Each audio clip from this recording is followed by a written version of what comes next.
A very funny guy. You're going to enjoy him. How about a nice round of applause for Mr. Greg Huffstutter?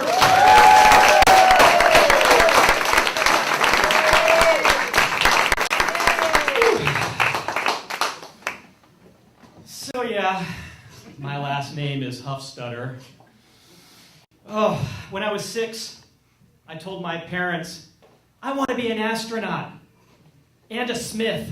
You know, really any name that didn't require a dance routine to remember how to spell it. Let's see. H-U-F-F as in Frank. S as in Sam. T as in Tom. U-T-T-E-R. It gets exhausting. And it's hard to do in the car.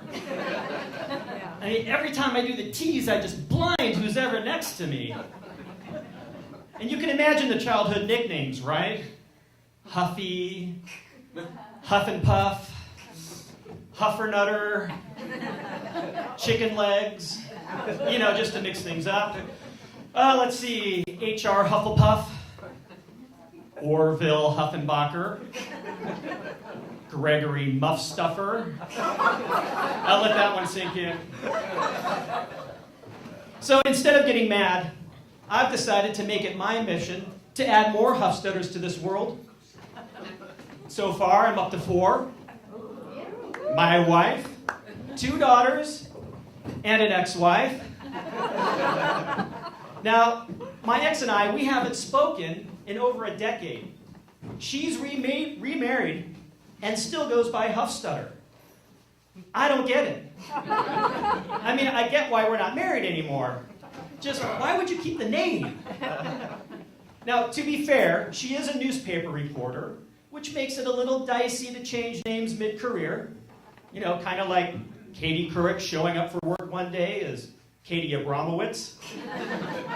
Still, if you had a chance to drop those Huffstutter shackles, wouldn't you sprint to your nearest DMV, wave $27 in the air, cut in line? I mean, that's what I did. First thing after our divorce, I hustled it down there and tried to take her maiden name. You know, the lady behind the counter said it didn't work like that. So I petitioned a judge. He took sympathy and gave me partial custody of her last name. So now, on the 4th Tuesday of every other leap year, I am legally allowed to introduce myself as Greg Brady. Comes in handy sometimes. So, aside from the last name, my father also gave me his receding hairline. Thanks, Pops. About 14 years ago, I realized things were getting a little thin on top. Went down to the doctor. He recommended this drug called Propecia that's supposed to regrow hair. The catch was, the pills cost $80 a month, which put me in a financial pickle. Did I want to keep my hair or my cable TV? It also made me wonder, how will this pill know which hair to regrow? I didn't want, you know, Willie Nelson braids coming out of my ears, or hobbit feet, to wake up one morning with a Persian rug growing on my back. What the? Son of a... Oh, hey lady, you like? I give you a great price. What? No, it's authentic. Look, 200 knots per square inch, or my name's not Greg Brady. So, you know, I don't like to put things in my body that I haven't checked out. So I read the warning label, and it said that between 1 and 2% of people who take Propecia suffer a decrease in sex drive. Now, when I read that, my reaction was, good. Sign me up. Think of the things I would get done around the house. Organize my travel photos, finish setting up my meth lab. I mean, ladies, you don't know what it's like having this tactical nuke between your legs, just one button push away from annihilating your world. Now maybe if Tiger Woods had started taking Propecia, he would have kept his hair and the other half of his stuff.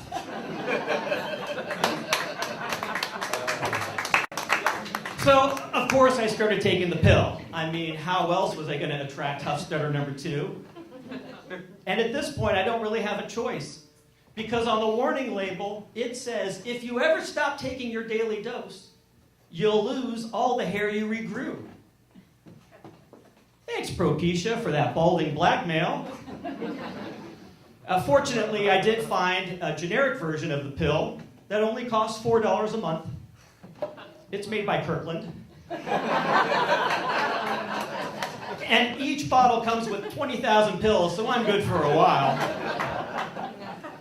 Which is handy because I once tried a Mexican version of the pill called Propelo.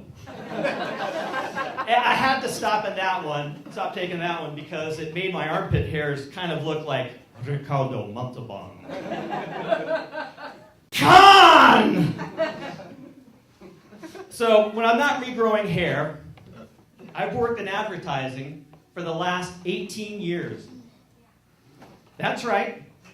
I'm the person interrupting your favorite TV show, cluttering up the freeway, selling you crap you don't need and can't afford. You're welcome. That last comment brought to you by A&W Root Beer, the official soft drink of Greg Huffstutter. Don't you love how people like me have caused everything to be sponsored nowadays? Oh, looks like Johnson got his bell rung on that goal line stand. Today's first concussion brought to you by Depends, the official adult diaper of the NFL. Memory loss, incontinence, no problem. Depends. Now with leg elastics to prevent leakage. Depends. So my first advertising client was this little company, maybe you've heard of them, McDonald's. And here's something you may not know.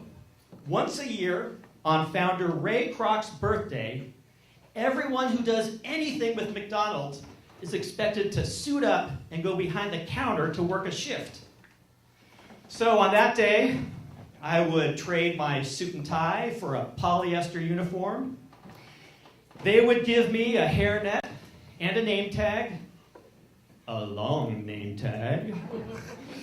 And about 30 seconds of training later, I would be behind the counter working a shift alongside some recent immigrants to our fine country, busting their ass for minimum wage.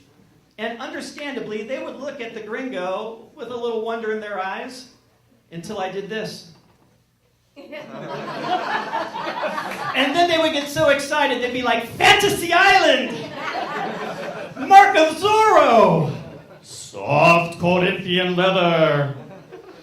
And it made me realize that the world would be so much better off if we could just get the McDonald's workers to transfer to the DMV. There would never be any lines. It would be like, number 32, 1 motorcycle license, hold the learning permit, next. You need new photo? Click, next. Number 34, you want name change? Hey, Maria, we got another Huffstutter. Thank you very much. Enjoy the rest of your show.